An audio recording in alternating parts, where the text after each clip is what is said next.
लियो Fang ने अनजाने में एक टूटे हुए ब्लेड पर पैर रखा और हैरान रह गया। उसके मजबूत कॉम्बैट बूट्स मक्खन की तरह कट गए थे।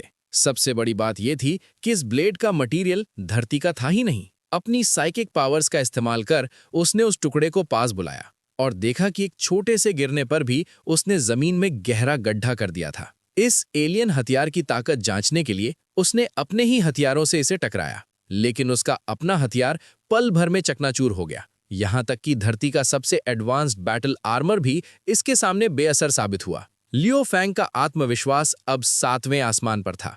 उसे पता था कि उसे एक ऐसी शक्ति मिल गई है जिसका मुकाबला दुनिया का कोई फाइटर नहीं कर सकता। गहरे राज की तलाश में वो जमीन के 10,000 मीटर नीचे जा पहुंचा। वहां उसे धूल से ढका एक विशाल दरवाजा मिला।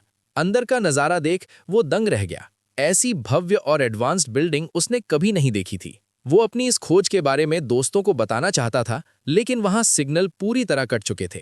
एक जानी पहचानी खुशबू का पीछा करते हुए वो एक चट्टान के किनारे पहुंचा, जहां उसे 289 वुड क्रिस्टल्स मिले। एक अकेला क्रिस्टल पूरी धरती को खरीदने की ताकत रखता था। लियो फैंग ने तुरंत उन्हें अपने बैग में भरा, लेकिन तभी उसे महसूस हुआ कि कोई उसका पीछा कर रहा है। पीछे मुड़ते ही उसके सामने 8 मीटर ऊंची एलियन लाशें थीं, जो किसी देवता की तरह विशाल और डरावनी लग रही थीं। खंडहर के सबसे गहरे हिस्से में पहुंचते ही एक रहस्यमयी आवाज गूंजी, लियो फैंग, तुम आखिर आ ही गए।